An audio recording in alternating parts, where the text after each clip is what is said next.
حضرت عثمان غنی رضی الله تعالی عنہ ته یو اعزاز حاصل شوی وو، یو خصوصیت دا هم ورته حاصل شوی وو چې دته د ذوالنورین لقب ملاو شوی دی.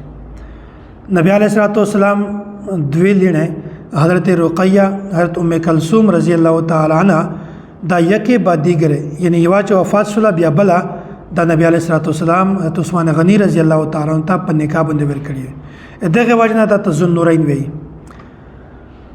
نبی علیہ الصلوۃ والسلام چې کله اول لیر حضرت رقیہ سیدہ رقیہ رضی الله تعالی عنها د حضرت عثمان غنی رضی الله تعالی عنہ په نکاح باندې ورکړه، بیا وخت ورسره تورو څه وخت وته چې هغه د بیبي وفات شوله.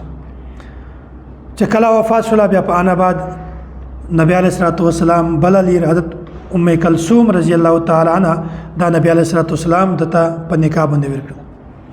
او نبی علیہ الصلوۃ والسلام دا خبره ورته بیان کړه چې داغه جبرائیل امین دی، دا چې کیمه خبره کو د الله تعالی حکم دی. الله فرمایي چې اے پیغمبره دا دوما لیر حضرت عثمان غنی رضی الله تعالی عنہ ته په نکاح باندې ورکړه. وخت وته چې کله حضرت ام کلثوم رضی الله تعالی عنها دا د دنیا نه لوړله، بیا حضرت عثمان غنی رضی الله تعالی عنہ ډېر زیات پریشان، ډېر زیات خفه او دا قدرتي خبره ده د خاوند او د ښځې چې کوم تعلق دی دا ډېر ګهره تعلق دی. بیا چې کله یو د دنیا نه لوړ شي بیا بل خامخا قدرتي تر باندې فطرتي تر باندې د خامخا پریشانی وي. دا ډېر زیات پریشان او خفه و. نبی علیه الصلوۃ والسلام ورته فرمایل دا روایت په اسد الغابه کې هداي کنز العمال کې هداي چې د مو کا څلويشت لیړه هوای مو یکه بادیګره، یعنی چې وامړه کدل بیا بلا مړه کدل بیا بلا مو څلويشت سره لیړه د تو په نکاح کې درکړی و.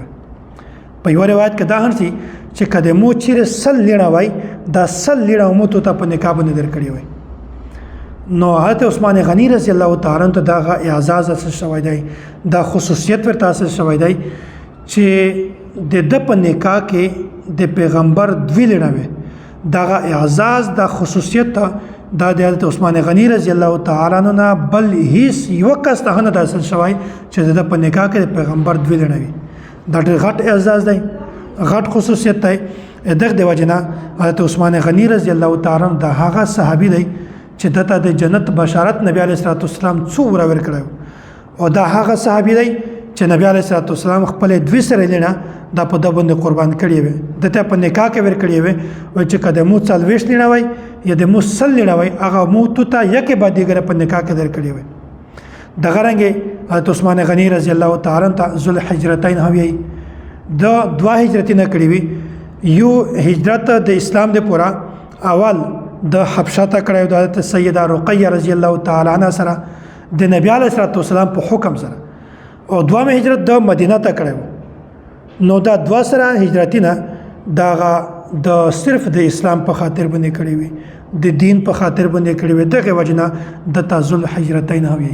نو الله تعالی د مشتول د صحابه کرام په نقش قدم باندې راوړو.